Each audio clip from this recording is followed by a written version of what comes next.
In 1995, a group of 4 friends embark on a trek through the icy mountains of Bhutan. A truck filled with Buddhist monks drives past them, hinting at the presence of a monastery nearby. Continuing forward, they come across a bridge made of wire mesh and with nervous anticipation carefully cross it. On the other side, they are met with a breathtaking landscape, leaving them in awe. This marks the beginning of their first day. As the weather grows ominous, Greg Pause suggests they start heading back down. However, Paul Pause interrupts, motioning for silence as he insists he hears something. Oddly, he is the only one who seems to notice it. I don't hear anything, man.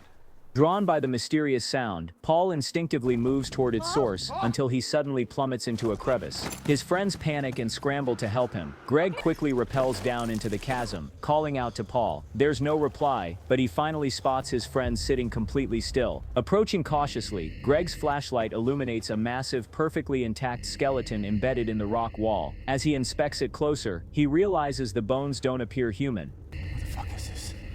After a brief hesitation, Greg shines his light back on Paul, who remains fixated on the skull in eerie silence. Paul mumbles that if Greg touches him, he will die. Greg hesitates, but after a moment, he reaches out and places a hand on Paul's shoulder.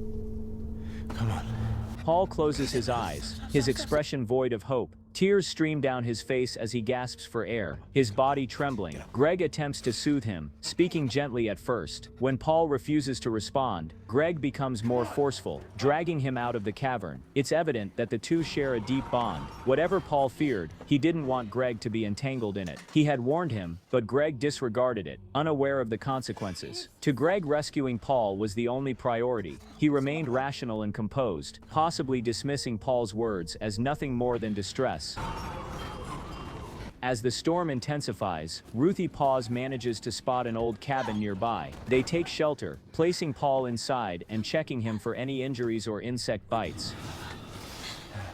Ruthie notices that Paul is clutching something tightly in his fist. Without much thought, she tosses it aside. Greg tells Ruthie that Paul might be in shock. He gently prods his limbs, hoping for a reaction. That's when he notices fresh scars on Paul's wrists. Concerned, he asks Ruthie if Paul has been alright lately. She insists he's been fine, but soon starts to break down. In another room, Fiona Paws and Greg try to make sense of Paul's condition. Since there's no visible head injury, they consider the possibility of a deeper issue. Greg doesn't rule out the idea that Paul might be struggling mentally. His suspicion grows as he recalls Ruthie's earlier reaction. She seemed reluctant to acknowledge the situation. The scars were fresh, which meant something had happened recently. Ruthie, understandably scared and distressed, insists they need to get Paul medical help immediately. Okay, we are 5 miles. However, they are miles from civilization, and the worsening blizzard makes leaving impossible. Greg suggests they watch over Paul for the night, and he will hike down for help at first light. While tending to Paul, Ruthie picks up the object he had been gripping earlier. It resembles a flute, so she instinctively blows into it. A deep, hollow sound resonates through the air. Moments later, she hears footsteps. Thinking it's one of her friends, she checks the room, only to find Fiona and Greg fast asleep. Day 2 arrives, and the storm has yet to subside. While Greg and Fiona venture outside for help, Ruthie spots a shadowy figure outside the cabin. Desperate, she calls out for assistance, but something feels off. The hooded figure suddenly charges toward her, sending Ruthie sprinting back into the cabin, locking the door. The way the days are marked on screen suggests their significance in the unfolding events. Perhaps it's a reminder, time becomes elusive in the wilderness. It's something ancient, something we rely on every day, yet often overlook until it confronts us. The pounding on the door doesn't cease. Terrified, Ruthie grabs a knife, screaming for the intruder to leave. But then, a familiar voice calls out. Greg keeps knocking, pleading with her to open up. They insist they saw no one outside, but Ruthie is frantic, urging them to leave immediately. Day turns to night, and the strangeness deepens. Ruthie is fast asleep when Paul begins whispering unintelligible words into her ear. By morning, Paul is gone. Fiona notices his jacket is missing, prompting the trio to search for him outside. On the morning of day 3, they discover Paul sitting in the middle of nowhere, playing the eerie flute from the cave. Greg approaches cautiously, asking Paul what he's doing. Paul doesn't respond. His gaze remains fixed ahead, as if he doesn't even hear them. Did you fucking say something? At this Bullshit moment, for Greg 20 loses his years. composure. He erupts in frustration, blaming Paul for everything that has gone wrong. Fiona steps in trying to calm him, but Greg refuses to back down. Paul slowly lifts his head, meeting Greg's enraged eyes. "I told you," he mutters. Greg freezes, confused by Paul's words. The air around them shifts. Their once unbreakable friendship now feels tainted, as if years of buried resentment have finally surfaced. Greg reveals his true feelings. He has always tiptoed around Paul, treating him like some fragile, untouchable figure.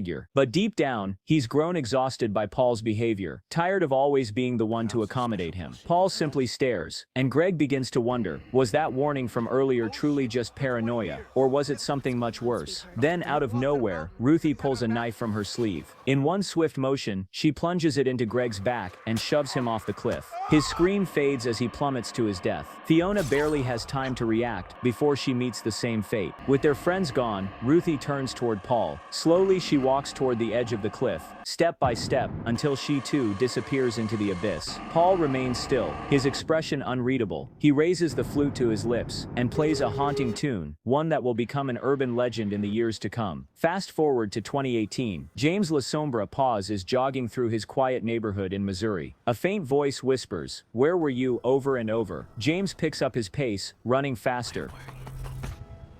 Later, after closing his shop, James dines alone at a restaurant. He pays with a birthday coupon, and the staff cheerfully wish him a happy birthday. Embarrassed, he face palms. Happy birthday to you. Returning home, he notices someone in his backyard, a young woman named Amanda Paz. Her concern for him is evident in her voice and gestures, showing they share a close Ever bond. since my father died.